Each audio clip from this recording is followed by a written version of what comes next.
if you're into tips, tricks, and resources that would help you live your best life, then this is where you should be. Hi, it's Perspective here. Wherever this finds you at any point in your journey, take what resonates. Take what resonates. Because like this real life stuff. That's the tea, be my guest. The topic we have today is, who are you? I versus me. So, to go further into this topic, I would first start by describing the concept I versus the concept me. And then I will give some practical real life examples. Who are you? That was a question that I had asked myself over the course of my journey. Who am I? Who was I? What was I on this earth for? All of these tagging towards identity. So going forward in the video, I would be referencing me and I, these concepts a lot. And I just want to give a disclaimer on what this means in depthly. So the me in quotation represents the start of my journey. It represents the me as in the subconscious self, the receiver self, outsourcing the true self from others. So in that case, I was receiving the will and desires of others, then generating my actions based off of that.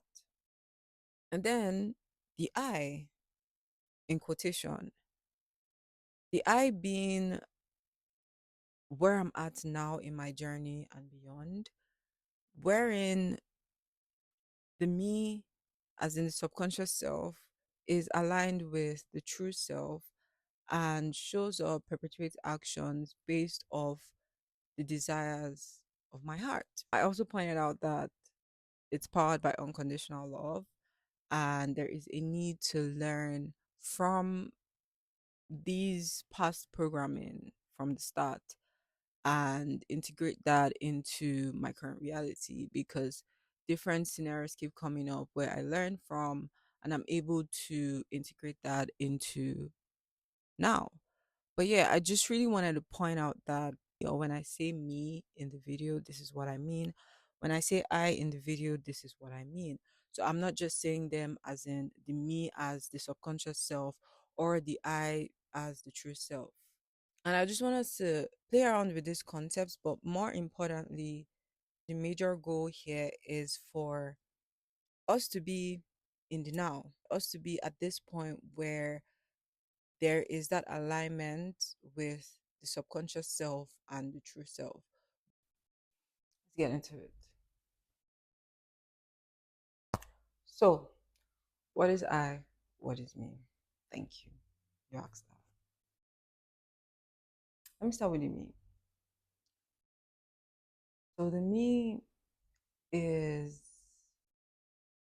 more of the receiver of the action. Think about it. Oh, she did that to me, or she asked me to get her something. Me being receiving what someone else is doing. So, whoever it is in my environment, be it friend, close friend, partner, family, whoever.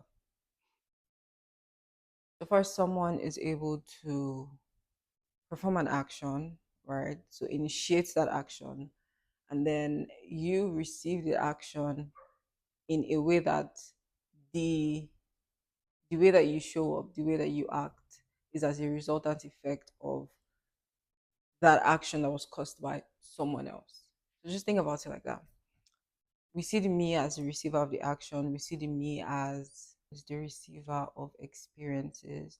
Me creates a storage, a memory where all these past experiences are stored. This version of self that acts, perpetrates actions, lifestyles, choices based off of defining experiences from childhood at some point in their life that are usually leaning towards traumatic experiences. So these leave a mark, and what happens is people end up showing up as a version of themselves that is tied towards that experience. So whoever at that point was the cause of that action, they pick that up and then move forward, acting from that place. The me holds memory of defining experiences. It holds memory of this, and that's the memory that is being triggered when current life experiences mimic or have a resemblance of these defining experiences that me has in memory. So see, memory starts from ME and me is ME. Just think about it like that. Me holds memory. Perfect. The me is definitely leaning towards acting from a place of like external validation. So whatever somebody or a group of people have done that in a way looks like, oh, that has a higher value. You know, when you think about we as human beings, we always want to be tapped in pretty much. We want to do the things that seem like that's where it's at. So it's easier to pick up again with very defining experiences. It's easy to pick up certain behaviors that are externally validated, right? Not all cases, but that's also something that is connected to the concept of the me. Somehow, some way, in some form, there must have been validation from external sources. When you think about the idea of identity attachment, you're leaning more towards like the ego and having to keep validating the ego to make yourself feel better about something. And that really leans towards external validation. That really leans towards me. In contrast, but not so much as a contrast, but more of a journey as I would like to see it, you have the I. The I is present, the I is in the moment, the I is authentic, the I is a direct line, the I is live and direct, like tapping the T. The I is the one who observes in this present moment. I doesn't hold memory of things, it doesn't reference things that have passed. I is always in the present moment and moves as God moves, you would say. So the I is more of the creator. The I is not receiving based off somebody else's reality or creation.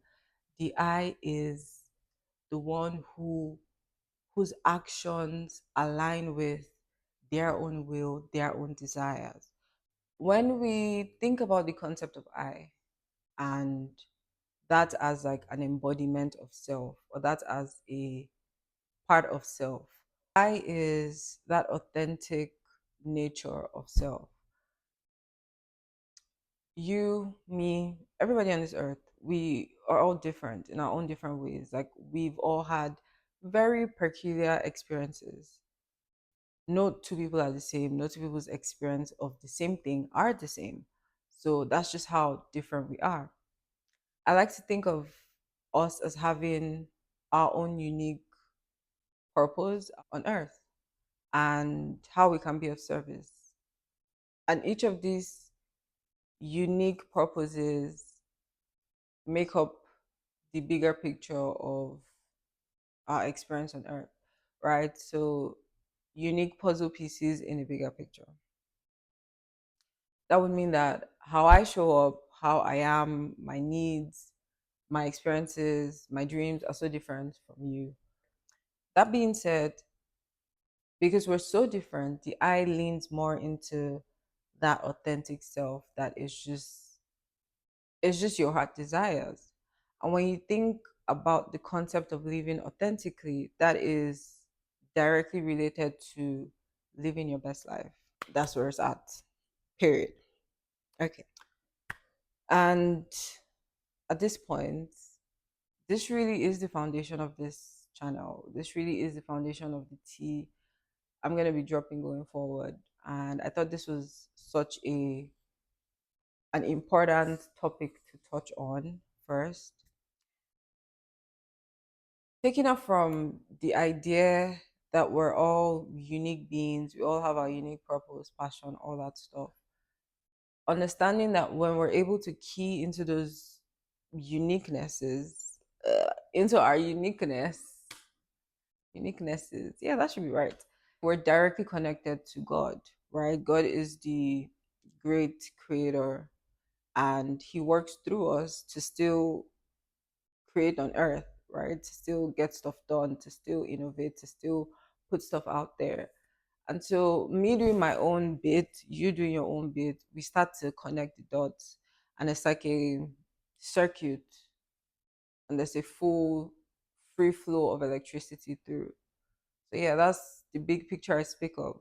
We're able to keep the flow in the circuit because the way that I'm showing up authentically is gonna help the next person show up authentically. Whoever is in my environment, whoever I'm speaking to, whoever I pop up on their timeline gets to see this video and thinks to themselves, am I living authentically? It's division of labor out here. So if I'm doing my part and you're doing your part, then best believe that it's a ripple effect. It just ripples, it just flows. The eye does not restrict. The eye moves, it's free, it flows just as God moves. Because we're constantly life is constantly changing, things are constantly changing in nature, and so it makes sense that the state we should be in is an ever-changing present state. A real life practical example would be I grew up in boarding house at some point in my life. Boarding house is typically high school where you get to live in the school. Think about it like hostel dormitory in the school, right? And we don't get to go home except on like long holidays and like 1 week breaks in between. So growing up in boarding school was like for a child, it was really quite difficult, I would say. You had to learn your way through, you had to understand how things worked in that experience. And for me, one thing that stood out was I felt like I was a bit nicer going into boarding house. Like I could share stuff easily. But then when I when I entered boarding house, it was like, bro, you had to be sharp, every man for himself. You can't just be sharing things like that because then you won't have enough for yourself to eat. So it was such a survival type of environment that just gave rise to, you know, that scarcity mindset, if you would say. And I found it difficult to share my stuff because I wanted to have enough for me to last me enough for the entire term, right? But all that to say, based off the reality that existed for me at the time, what I saw other people do, other people's actions, these were actions outside of myself. And I had been showing up differently prior to that time. But coming into that experience, I saw how everyone was moving different. Everyone was like every man for himself. So will I not be the one sharing my own thing so that it will finish, right? I picked up that mindset because that's how everyone else was moving. So in a way, that was validated on an external level. Like everyone was doing it. So if I wasn't doing it, I was gonna be left out and I was gonna be on the losing end. Right. So of course I wanna tap into whatever looks like the best, right? And in a way that felt like I was taking care of myself. I was able to look after myself. But in reality, that created such a scarcity perspective for me. And like I said, you end up realizing how, because these were so core and defining, and especially experiences at such a young age, your brain just creates those realities early on. And then it reinforces it for a longer period of time. And now in this reality, bro, I'm no longer in boarding house. So in reality, that's not my reality. Like I'm in a whole house, there's food, there's lights, there's constant supply of so many things, right? Unlike in boarding house. So it's a different different experience right now. But tell me why, you know, on occasions where, oh, I could make food or something, and maybe the food is remaining small, I would just find it so difficult to, and this is me and my partner, somebody that I say, oh, I care for, I love, and I'm supposed to be nurturing. But then I find it so difficult to let go of the last piece of something because I still have that survival mindset. Even though there's food, like, bro, yeah, this is the last piece of this, but there's still food that can be cooked or something that can just be warmed. So it's not a do or die situation. But because it's a resemblance of an experience that was so core and so defining for me at that point, immediately I see that there's one food, the survival mentality kicks in, like, oh my God, who's gonna get this one food? Every man for himself. I just show up as that. And because I've shown up as that for so long, it just, your brain doesn't even, I promise you, your brain wants the shortest path, the fastest way to get to the answer, right? We all know we even like faster. Like if something can happen faster, that would be great. If it doesn't at this point, yeah, that's fine. But if it can happen faster, why not? Right? So your brain just picks up what it already knows, what has been consistent enough to be solidified. And yeah, that's how I showed up, right? With the eye observes. The eye observes the scenario. In that case, I'm thinking, oh, every man for himself. The eye observes the thought, right? It doesn't attach to the thought, it observes it, every man for himself. And okay, yeah, every man for himself is not from a place of authenticity. And again, these are things I'll be discussing going forward. But I just want to mention one thing real quick. I'm not going to describe it, I'm not going to go too much into detail. But a disclaimer is the I comes from a place of unconditional love. So, yeah, that is the deciding factor in my experience. If I'm observing something, I ask myself, does this come from a place of unconditional love? How is this serving me? Does this actually serve me? Is this who I want to be going forward? Is this who I want to be now? Because the idea is that in the now, you're already embodying who you hope to be. Because at the end of the day, it's just a choice. How do you choose to show up? It's your constant steps every single day, your choices every single day, those consistent choices that start to amalgamate to define who you are. And so it's like, if I want to be someone who is nurturing, if I see myself as someone who nurtures the people that I love, so if I'm currently in that experience or scenario and I ask myself, is this how I want to show up as? Is this coming from a place of unconditional love? Then I can truly, truly be honest with myself and put that experience, that past experience on the table because I'm able to remember or like I'm able to point out the memory that brings me to that person that is like, oh yeah, every man for himself. I'm able to remember that memory and I ask myself, is this how I want to show up? It took me going on this journey to realize that, damn, there is a choice. Like, I don't have to show up this way, right? And for everything that was my major pain points that you think were these defining moments, I would really, leaning towards the traumatic experiences, those became, that really is how you step into your power. All of the pain, all of the experiences that became so defining, each of those are an invitation for you to observe your patterns, for you to learn, for you to heal, for you to let go, for you to become, right? But up until you're able to meet yourself where you're at, that would be far fetched. And then you just keep repeating the same cycle. You just keep finding yourself in similar situations. And even though they're not the same, even though you're a whole different person now, even though you're in a different point in your life, right? You have more money, you have more resources, you genuinely want to do certain things, you just find yourself still coming from the place of the past. Think about it like this: I had lived for most of my life showing up in this way, and it's like, wait, but then there's this other option. Like, you don't have to keep showing up this way. You can actually open up your mind to the idea that there is more. Like, you actually have more. If we're even being realistic in that example I gave, there's actually food. Do you get?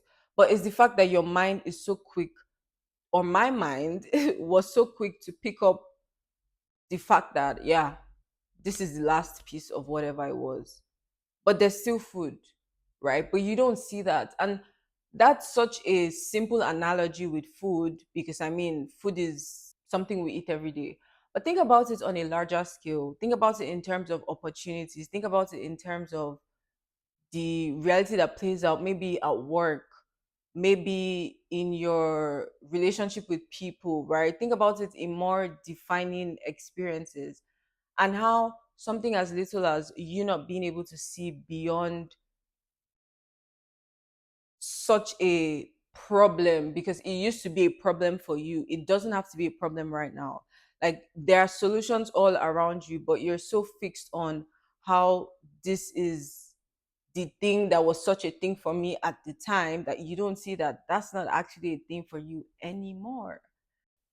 Explain the concept of external validation versus inner conviction, right? So with the me, you're leaning more towards external validation because, one, you are already you're already existing based off of past programming, past experiences that other people passed on to you, right?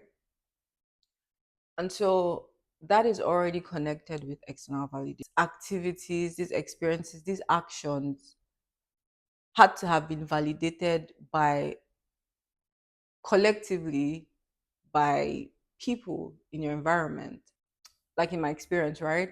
Once I started showing up as this person who was every man for himself, it was because other people were showing up as every man for himself. I saw that as what everyone was doing, and that had been validated by everyone. So, in a way, I would be, in quotes, dumb, foolish, stupid, on the outside if I wasn't going to join them. And, it's easy to lean towards external validation because it just makes more sense for something that has been validated multiple times to be the truth, right? As opposed to something that has not been validated, or is a feeling that you have, but it's like, damn, how is this my one feeling? Every day you need a dose of it. Every day you need a dose of it. It doesn't actually satisfy you. It doesn't actually fulfill you. It doesn't fill your cup. You just get enough every day to go back again and again and again.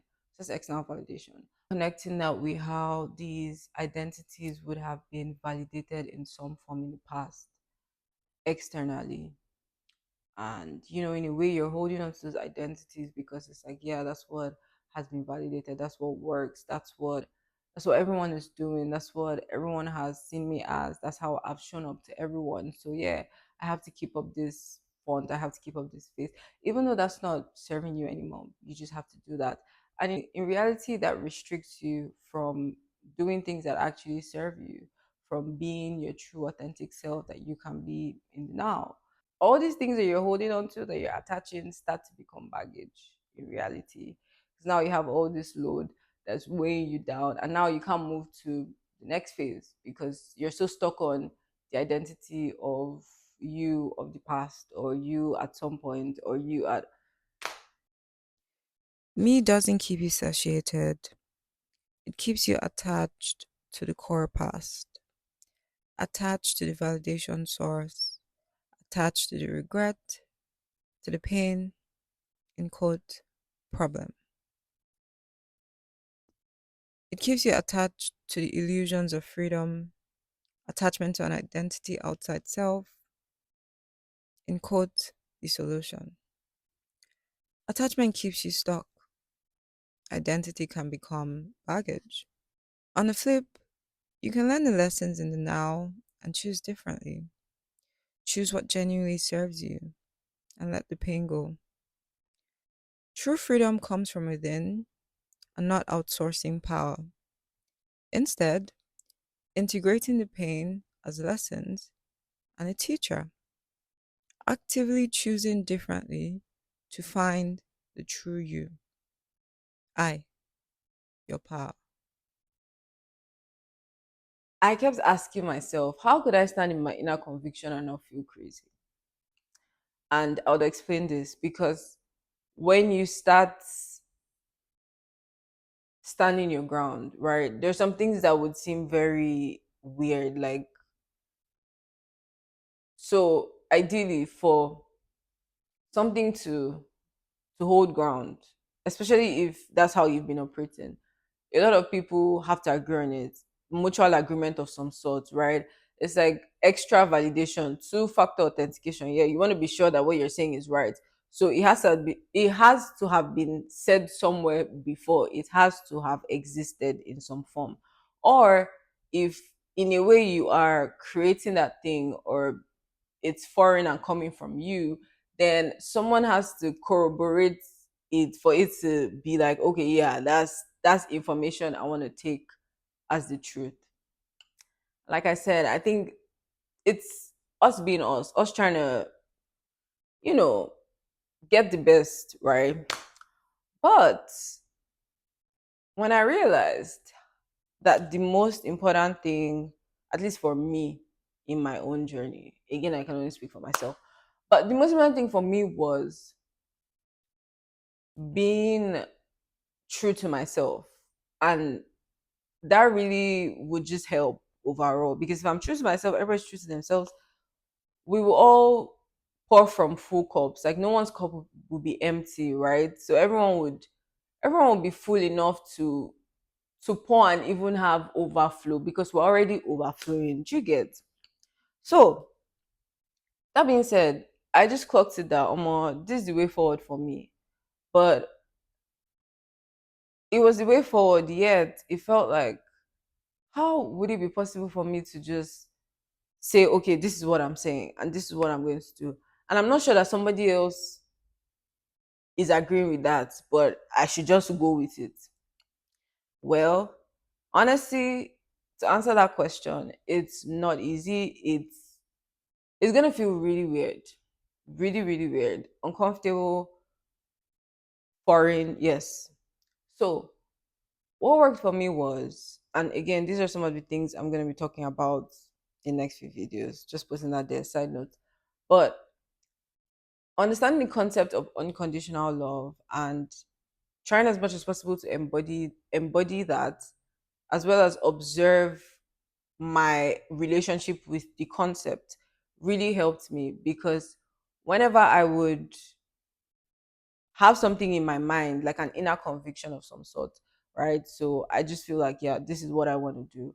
I'm just gravitating towards this today. Yesterday, I felt like doing something else, but today, I'm just gravitating towards this. I'm just gravitating towards this color or this choice of food, it could be any decision you're trying to make, but most of the time, it's gonna feel foreign, right? Because again, things move, things change. It's just so the chances of it being something different from what you've done before are higher. And that's even how you know that, this is you genuinely exploring something that you're moving towards, because it's not something you would see everyone do normally. So that has to be a you factor.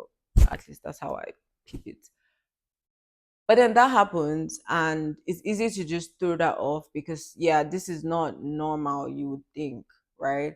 And how would I do this? How would I move towards this direction and not feel like I'm crazy because nobody else is moving towards that direction? So, of course, there must be something wrong with that direction if nobody is moving towards there, right? That's automatically, what I thought. But I eventually just understood that this is normal in this phase of trying to change. Like everything is a process. Even everything is a process. It's a process in the process. It's intertwined. But again, consistency matters and understanding that you're most likely to show up based off your routine or the things you do normally. It's gonna be new, and if it's new, there's definitely gonna be that initial withdrawal or holding back. But being able to just let it observe how you feel about it. Like I said, leaning towards the eye, you just observe how you feel about it, and if it sits with you as it's something coming from a place of unconditional love, then yeah, at least that's what I usually do. And I'm like, yeah, I'm not doing something negative. I'm not doing something from a place of like ego or trying to feel better about myself. It's genuinely from a place of unconditional love. So that's fine. I'm not hurting anybody. It's okay. Right. So it's even safe to explore and understanding, like I said, that just like God, we have access to everything. We are everything we are, had desires ever we want to be. And everything you need is within. You have every single thing you need. You have the desires and you have the conviction that would make your desires a reality. You just need to start listening to it. You need to start listening to your own inner guidance, and dare I say that is God speaking through you, right?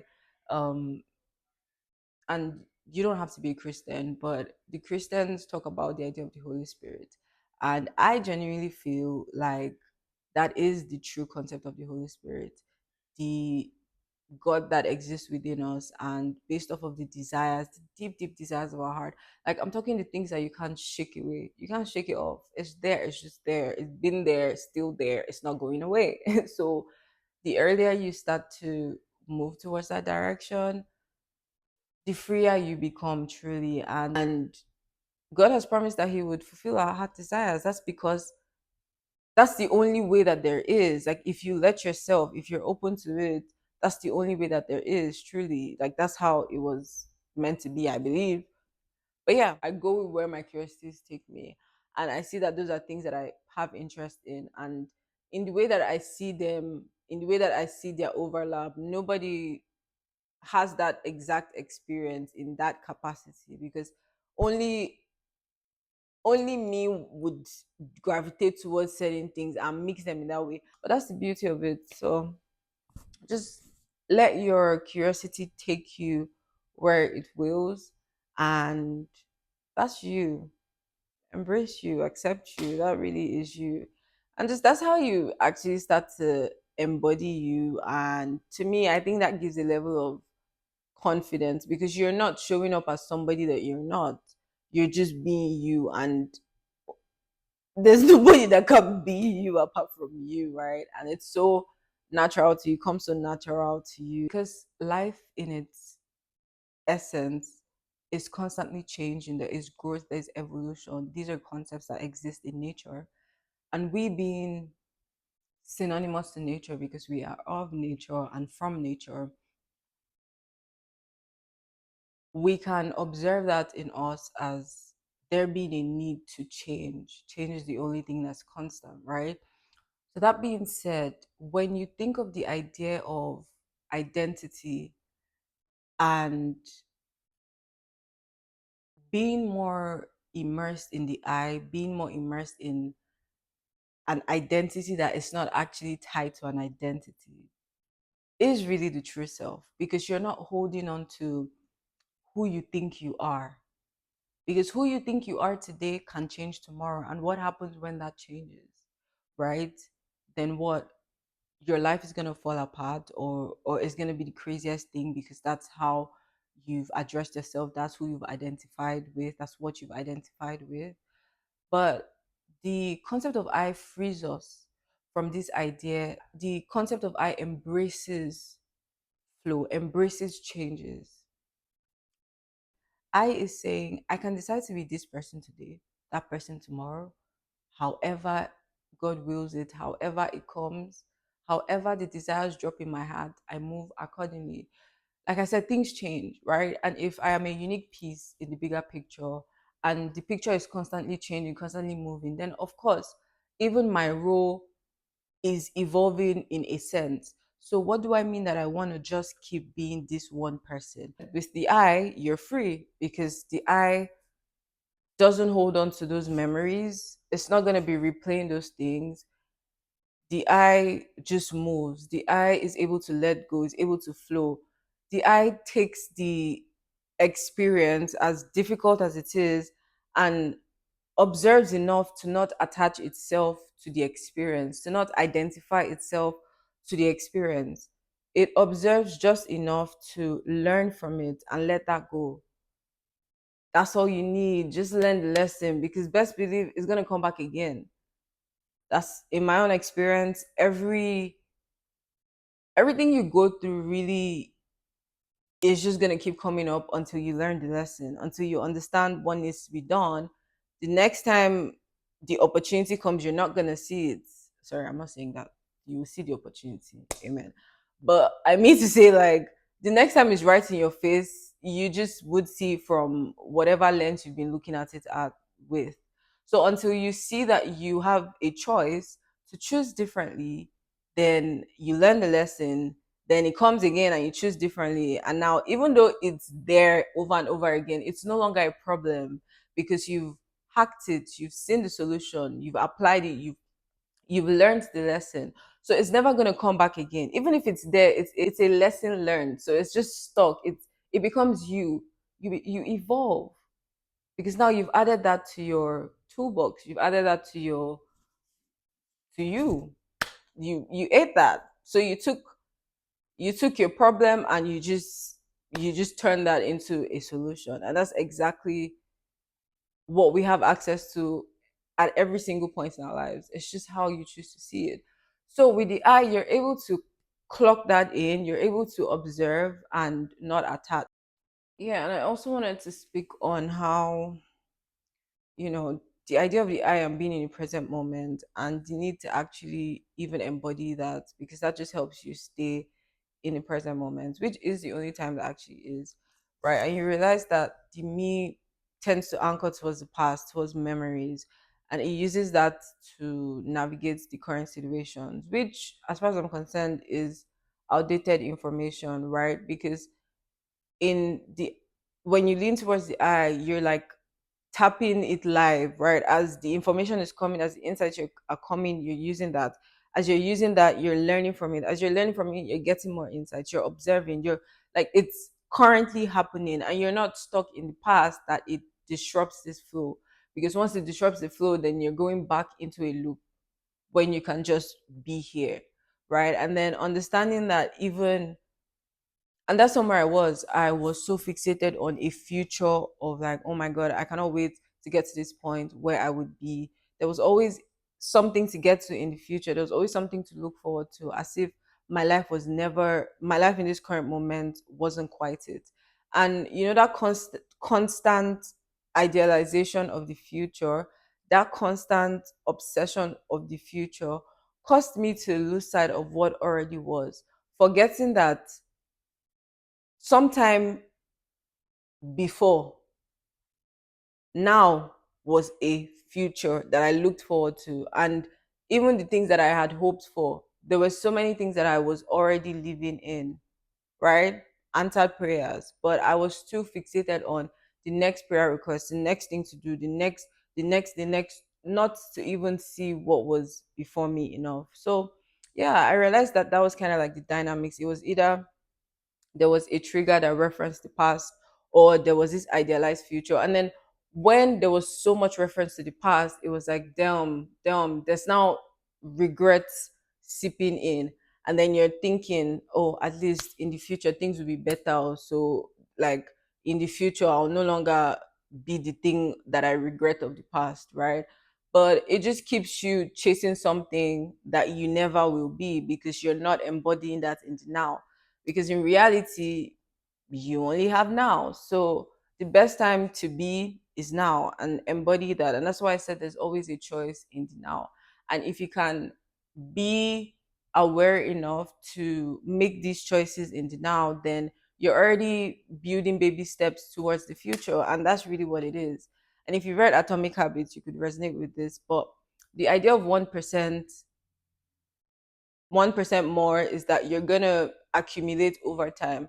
So you're not trying to, they say Rome wasn't built in a day. Exactly. You're not trying to build everything today, because that's not sustainable. That's not even possible. And that's why consistency is the name of the game. Consistency is such a recurring theme in the world, across in life, because you have to, it's a journey. You have to show up every day and make conscious choices every single day. So the only time you have is the present, right? And if you can tap into that, then the future no longer becomes an idealized version because you're actually living the future in the now, because you know that this is gonna be a lifestyle. So at some point, yeah, the body will be banging because you're going to the gym, and at some point the body is not gonna bang because like that's life. Something has to give.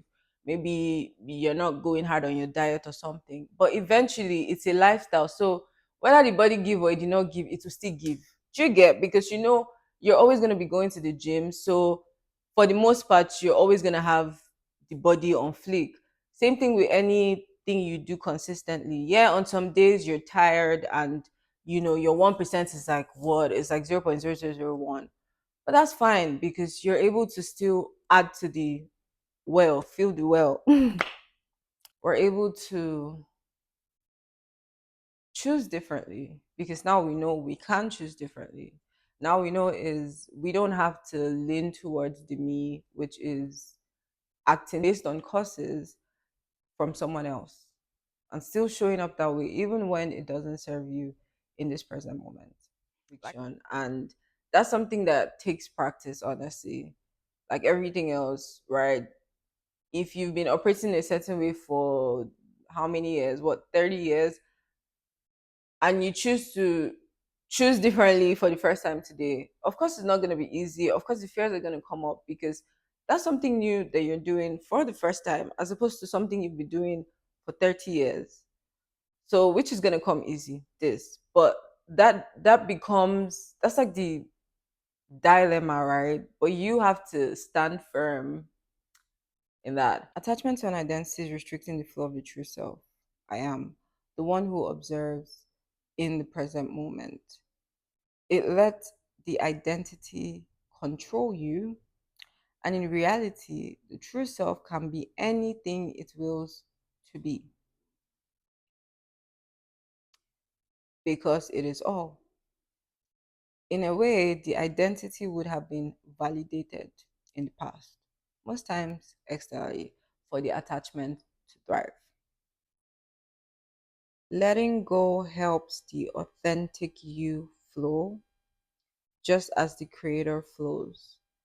And now you have true control over you and how you choose to show up as you move with new insights and learn from your lived experiences. Right. Being on this journey is opening up your mind to these concepts, is knowing that there is a choice. It's understanding that once you're in alignment with the true self, you're able to move more freely. You find that sweet spot for your own self.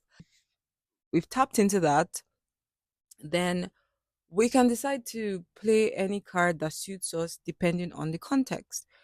You've come to the end of this video, and I have a challenge for you.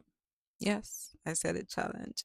You've heard the me, you've heard the I, you've heard these concepts and me describing them. What I need you to do within the next 7 days is be more observant of your actions, be more observant of how you show up, and ask yourself, is this coming from a me perspective or is this coming from an I perspective? Every opportunity you get when you're observing every situation, you can just zoom out and ask yourself, am I being more in my me or am I being more in my I?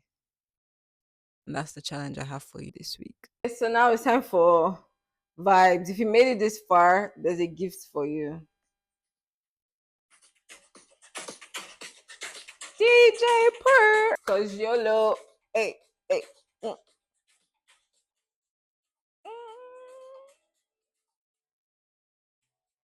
eh, eh, eh, eh.